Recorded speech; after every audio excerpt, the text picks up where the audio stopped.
بتبدأ حلقتنا بعد خسارة الدعسوقة كل الميراكلس في الموسم اللي فات.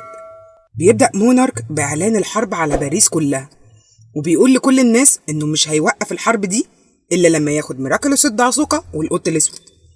لكن الدعسوقة بترد عليه وبتقول له إنها هتقضي ميراكلس، وبتشوف الخطة وبتطلب من القط الأسود إنه يشتري لها بعض الطلبات. وبيروح فعلا القط الأسود لسوكلين وبيجيب منها الطلبات اللي طلبتها منه الدعسوقة، وبتجهز الدعسوقة اللوحة اللي هتستخدمها في الخطة، وبتطلب المساعدة من كل أصدقائها. وبيوصل القط الأسود ومعاه سوكلين، وبنشوف القط الأسود اللي بيستخدم الهليكوبتر عشان يسحب كاجامي وراه، وفعلا بتتعصب وبتجري وراه.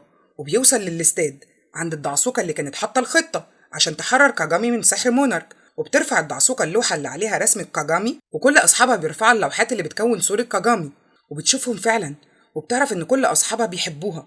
وبترفض الأكوما عشان تقدر تشوف أصحابها تاني، وبينهار مونارك وبتتحرر كاجامي من سحر الأكوما، وكانت هتقع على الأرض لكن الدعسوقة بتجري هي والقط الأسود وبيلحقوها. وبتشكرها كاجامي جدا إنها أنقذتها، وبتوضح لها الدعسوقة إن في ناس مش بتقدر تقول اللي جواها. وبترمي الدعسوقة العلبة في السماء عشان كل حاجة ترجع لطبيعتها، وبتديها الدعسوقة ميدالية تعويذة الحظ كرمز للصداقة ما بينهم.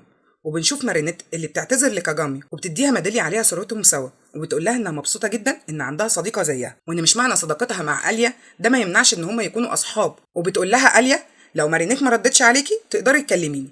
وبتفرح كاجامي جدا بحب اصحابها ليها. بنشوف سروجي اللي راحت لمستر اغريست وكانت غضبانة جدا انه سحر بنتها، وهددته انه لو عمل كده تاني هتقضي على كل احلامه.